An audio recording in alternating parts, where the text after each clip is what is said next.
Hello everyone, Bart here, and welcome to another movie review.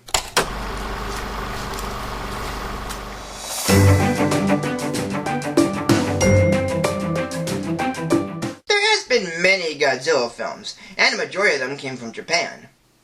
Since 1954, the King of the Monsters has been featured in over 20 films from Japan alone, with a few films made or released in the US in conjunction with Japan. But the version I'm going over is the first Godzilla film without Japan's help. And this one's a very different take on it, that it's pretty much its own thing. And this one is simply titled Godzilla. The movie is based, or more inspired, by the character created and owned by Toho Company Limited, that also released some of Hayao Miyazaki's films and Pokemon films in Japan. With the French testing of atomic bombs among the South Pacific, the radiation of the bombs brought up a giant lizard called Godzilla that's been causing a rampage from Panama to New York City, where it lays. So the military bring up a scientist named Nico Totopoulos to help investigate the creature. In the meantime, a French Secret Service team led by Philippe Roche are also investigating the creature, for they want to stop it as much as the military does. And in another meantime, Nico's college sweetheart named Audrey Timmons is trying to be a reporter for a local news station, even though she's a journalist or something. So it has about the same feel as Independence Day, except that there's less characters in it, they're facing a giant monster, and it mostly takes place in one city. But from what I think of it, I think it's generally enjoyable. Hold it. Let me say what I have to say. First of all, the effects don't hold up pretty much, except for the puppets that were used. The main problem is with Godzilla, and while the design is cool looking, the lighting that goes with it doesn't match, and its motion's inconsistent. Sometimes it stands out, and sometimes it blends, sometimes it moves fluently, and sometimes it moves like a stop-motion character. But the action it partakes in made me not care how it looks, yet at the same time it's kind of unavoidable. Yes, the effects felt unhinged, but I still appreciate them.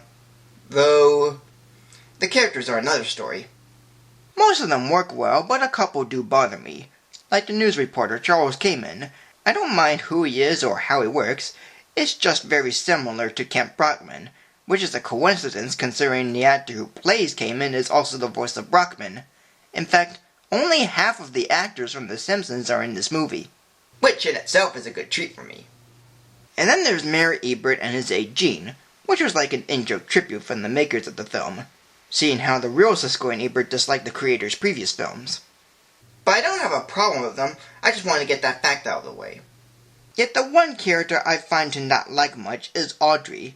Yeah, she's lying about being a reporter even when she's not, but she ends up stealing the military's top-secret videotape just to get a story of her own, which Kamen not only took over, but also caused Nico to be left out of the military. And she does apologize and whatnot, but it's not enough for a character that's selfish. Although, the actors playing the characters are quite good. Matthew Broderick plays Dr. Nico Totopoulos, Jean Reno plays Philippe Roche, Maria Pitillo plays Audrey Timmons, Hank Azaria plays Victor Animal Palati, Kevin Dunn plays Colonel Hicks, Michael Lerner plays Mayor Ebert, Harry Shearer plays Charles Kamen, Arabella Field plays Lucy Palati, Vicki Lewis plays Dr. Ellis Chapman, and Doug Savant plays Sergeant O'Neill. As a whole, this movie is enjoyable enough. The characters are fine, the story is okay, and the effects aren't good, but they're fun to watch. Director Roland Emmerich had made a kind of fun and enjoyable flick, mostly taking a famous movie monster and recreating it as a different version. And while the effects don't work most of the time, and certain characters aren't interesting, it's still good enough for its action, its size, and sometimes its effects.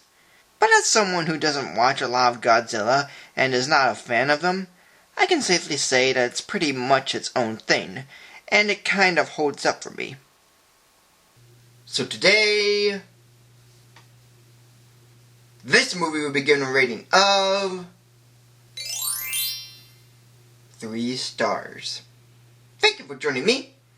Like, comment, subscribe, follow me on Facebook or Twitter, And tune in next week for a new video.